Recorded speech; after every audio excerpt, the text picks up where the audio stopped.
All right, halfway house Monday morning. Got all the projects going on, all the mess going on. Trying to get ready for the swap meet this weekend. Gonna take the old 65 wagon out there. Need to start loading her up with parts and goodies to try to sell, but really it's just an excuse to hang out. So got some crap over here I kind of got staged to load up to take to the swap meet. Brakes are still messed up on that thing, but the video is about this new acquisition I got here. Let's get a little bit closer. 72 Gran Torino Wagon, 351 Cleveland, 2-barrel, automatic, AC, power steering, power brakes. Pretty sweet. Just picked this thing up yesterday, even though I bought it about 2.5 years ago. I got it from a buddy of mine. Never mind that bumper.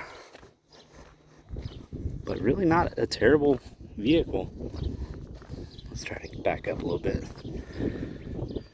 Yeah, pretty sweet. And it's green on green. Can't complain. So let's come back up here, try to get out of the wind. Yeah, not terrible. You know, got some whiskey dents here and there. Got a bullet hole here, which doesn't appear to go all the way through, which is odd. Yeah, pretty sweet. I do believe it has the tailgate that swings and it drops down, either or.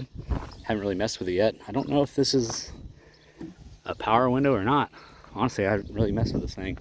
He sent me pictures. I think he sent me one picture of it on the trailer with like no wheels and tires, and I said I'll take it, and I bought it. And then I went over there and we played some guitar and drank some whiskey, and I gave him cash for it and never really looked at it. And then I put these wheels and tires on it last summer, and then I just got it yesterday. So anyway, so the story is that it belonged to my buddy's uncle, you know, in the 70s.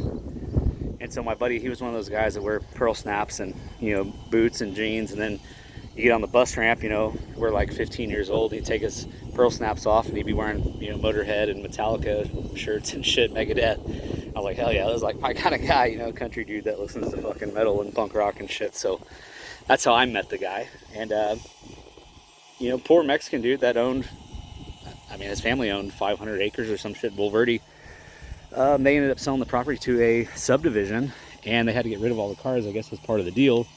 So his cousins called him, was like, hey, what's your, by this point, we had moved to San Marcos, and he was like, his cousins were like, what's your address? And he gave him the address, and he's like, I'm not there, I'll be back later, you know, if y'all want to hang out, drink beer, whatever, we're fishing right now. And he came back home to 2 cars in his driveway, and this was one of them, and the other one was pretty much a parted out 68 Satellite 4-door sedan, nothing special.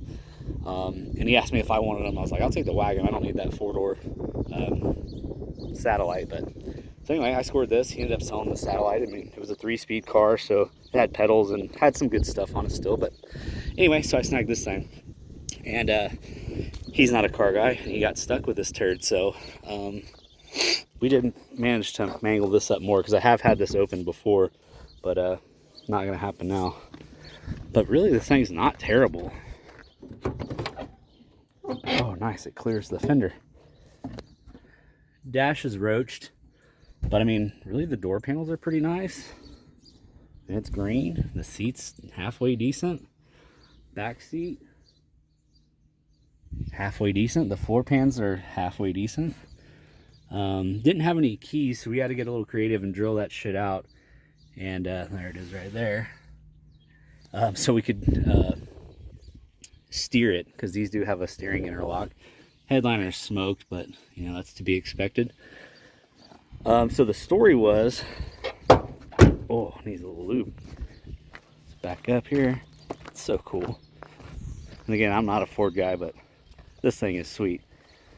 So the story is, his uncle took his aunt for like a first date or some crap when they were in high school in the late 70s, 77 or 78, I believe. You know, he parks in front of her house and goes to, you know, the front porch to pick her up, and turns around, the wagon's gone. And apparently it popped out of park and rolled down the hill, and I believe all this bumper damage is from his cousins trying to load it on the trailer, but apparently it rolled down the hill, didn't really hit anything, ended up in like somebody's yard. and apparently never drove it again. And I've told that story to a few old Ford people, and they're like, oh yeah, these would pop out of fucking park all the time. And I know my buddy's got a 59 Fairlane, and I remember his popping out of park all the time. So maybe that's a Ford feature I'm not aware of, but apparently semi-common. But anyway, so apparently after that, this thing has been parked ever since. And you know, 50 something years later, and now it's mine. So let's see if we can get this one open. Oh yeah. Oh, got seat belts. But I don't know how well you can see. Got some seam splits, but I mean overall it's halfway decent. Door panels are nice. And I got it cheap, so somebody needs a 72 Torino wagon. I haven't even tried to turn it over yet, so maybe we'll mess with that later. Not today, but maybe later on this week. But there she is. Cool body style. Hemi did good. Oh yeah, we did try to, you know, after we got the block cylinder drilled out, we did try to put it into neutral, and it doesn't appear to do anything. So I don't know if the linkage popped off or what, but also the rear drums are locked. So there's that. But anyway, let's do one more walk around. Nothing cooler than a green on green wagon. Pretty damn cool. It's so bright out here, I can't hardly see my screen, so hopefully y'all can see this. But anyway, there she is. Pretty damn cool. So here in the next couple days, I thought about trying to load that thing up if I can get the brakes unlocked and taking that to the swap meet. But my 65 runs and drives, so look at that fat sack of shit. So I usually just take my 65 and load this thing up. But we'll see. Got a couple days. That fat sack of shit's fucking fast. So anyway, here's the 65 wagon. Pretty damn cool. Got my 66 Coronet. Waiting on some tires for that so I can get that thing rolling. That thing runs, hopefully drives. Got a title for it. I'd like to get rid of my 56 Buick. Would like to get rid of the 72 Torino when it's time. Obviously it's not ready yet, unless somebody really wants it. This turd needs to get out of my life. My Ram Charger needs to be finished. I need to do some brake work on my dually and my 07. You know, it's a little single cab, long bed, 2-wheel drive. I put a G56 behind the Hemi.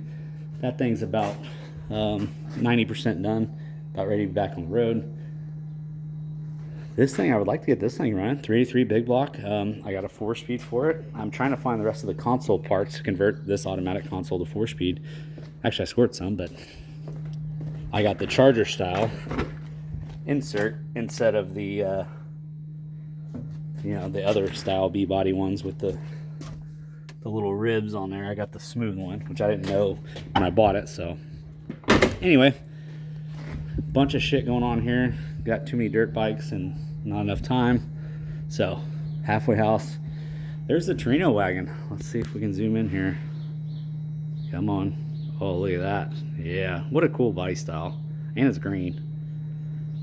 And this one's green, so this one's also green inside. Green on green. Can't beat it. Pretty sweet. Anyway, halfway house. I need to go do some work, and then I'm gonna go find some brewskis and unload the wagon. And I will see y'all later. Halfway house. Monday morning.